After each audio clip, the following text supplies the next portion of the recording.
ஹார்ட்ல பிரச்சனை, இல்லை உள்ளுக்குள்ள பிரச்சனை, இப்போ நமக்கு ஹார்ட்ல ஏதோ ஒரு பிரச்சனை இருக்குது, லிவர்ல ஏதோ பிரச்சனை இருக்குது, ஏதோ ஒரு இருந்தாலும் நம்மளால ஹார்ட் கூட பேச முடியுமா? முடியாது. ஹார்ட் உங்களை கேட்டால் துடிச்சிட்டு இருக்கு, இல்லை கண்ணீர் உங்களை கேட்டால் வேலை செஞ்சுட்டு இருக்கு. ஐயா சொல்ற மாதிரி அது தானே இயங்கிட்டு இருக்கு.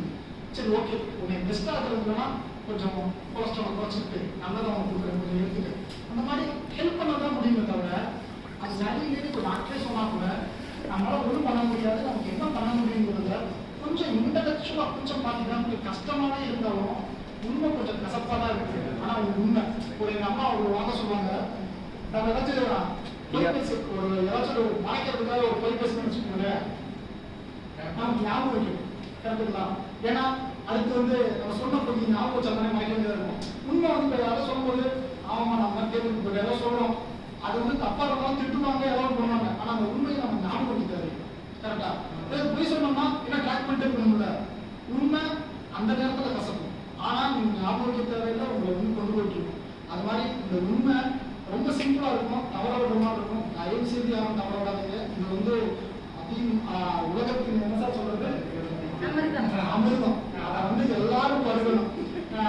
எனக்கு அதை சொல்லிக்கணும்னு ஆசையா இருந்துச்சு. இந்த வாய்ப்புக்கு நன்றி. உங்களுக்கு தனி வீடியோ யூடியூப்ல நல்லா இருக்கு.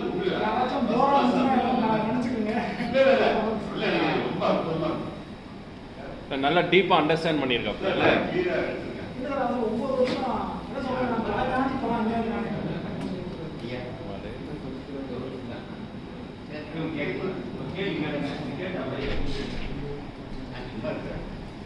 ஐயா வணக்கம். ஐயா நெய்வேலியிலேருந்து அமுதா பேசுறேன். அவர் சொன்ன பாயிண்ட்ல நிறைய பாயிண்ட் எனக்கும் தான் வருது. நம்ம ஞான முகாம் முடிச்சுட்டு போன பிறகு ஒரு 10 days இந்த கார் நியூட்ரல்ல இருந்தா இருக்கும் இல்லைங்களா, அந்த மாதிரி கண்டிஷன்ல இருந்தாங்க. ஆக்சுவலா கோவப்படுறதா வேண்டாமா, இல்லை எதுக்கிறதா வேண்டாமா? ஏன்னா வீட்டுல பிள்ளைகளே அம்மா கார் சப்ளிமெண்ட் வந்திருக்கு, கோவம் வருது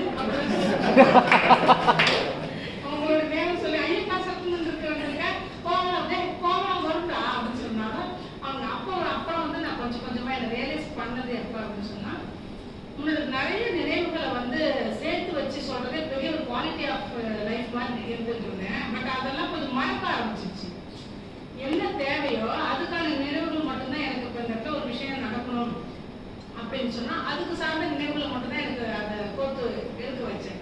மற்றதெல்லாம் முன்னாடி என்ன பண்ணுவோம்னா, தேவையே இல்லாம அழுகுன்னா நான் உட்காந்து நினைச்சு பழசால நினைச்சுதான் உட்காந்து அழுவேன். ஓகே நம்மளுக்கு இப்படி இருக்கே அப்படி இருக்கேன்னு நினைச்சேன்.